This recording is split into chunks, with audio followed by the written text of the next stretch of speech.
Hello দর্শক মণ্ডলী, দেখতে পাচ্ছেন একটা ইঁদুর ধরা পড়েছে আমাদের পাতানো ফাঁদে। দর্শক মণ্ডলী, এই ইঁদুরগুলো ছাদ খামারে অনেক বেশি ডিস্টার্ব করতেছিল, তাই চিন্তা করলাম যে এগুলোকে ধরে ধরে দূরে কোথাও ছেড়ে দিয়ে আসবো। কাল রাতে একটা পাউরুটির টুকরো রেখে দিয়েছিলাম এই ফাঁদটার ভিতরে, আর সেই পাউরুটির টুকরোটা খেতে এসেই আজকে ইঁদুর মশাই এই ফাঁদের ভিতরে আটকা পড়ে গেছে।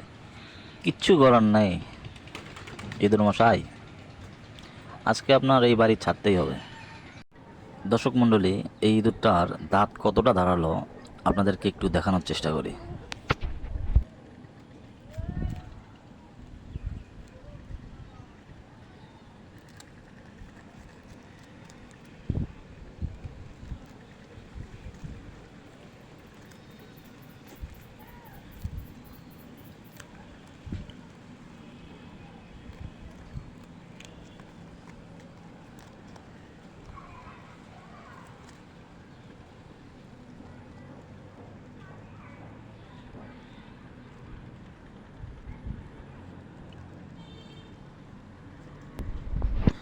একটা কাঁঠালের পাতার মতো কিছু একটা আমি ওকে দিলাম, ও ওটাকে কামড়ে টুকরো টুকরো একদম কুচি কুচি করে ফেললো।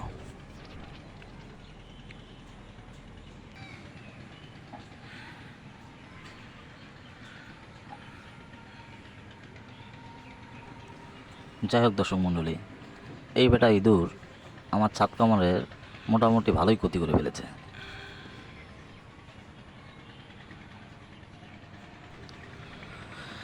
এইটার আর কোনো ছাড়ছুড় নেই, এইটাকে আজকে বাড়ি ছাড়া করতেই হবে। আজকে তোকে এমন একটা জায়গায় রেখে আসবো, ওইখান থেকে হাজার খোঁজাখুঁজি করার পরে ওই বাড়ির রাস্তা আর খুঁজে পাবি না।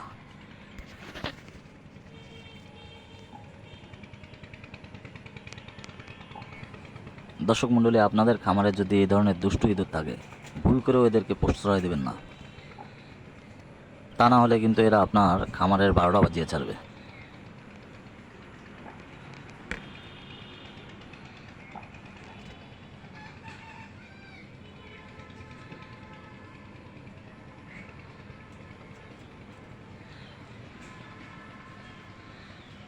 দেখুন আমার খরগোশগুলো ওকে দেখে রীতিমতো অবাক হয়ে গেছে।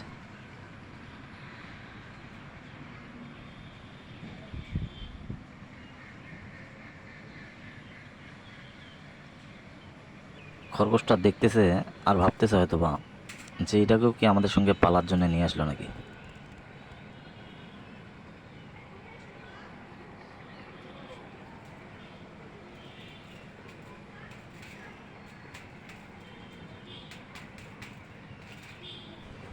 দর্শক মণ্ডলী, আপনারাও কি এভাবে কখনো ইঁদুর ধরেছিলেন? ধরে থাকলে অবশ্যই কমেন্ট করে জানাবেন আমাদেরকে। ইঁদুরটাকে ধরার পরে মনের ভিতর কেমন যেন একটা ফুর্তি ফুর্তি লাগতেছে।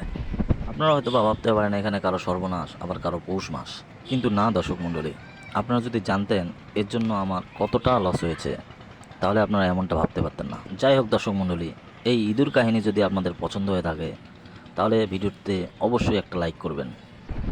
আর যারা এখনও চ্যানেলকে সাবস্ক্রাইব করেননি, তারা অবশ্যই এই চ্যানেলকে সাবস্ক্রাইব করে আমাদের সঙ্গেই থাকবেন। আল্লাহ হাফেজ।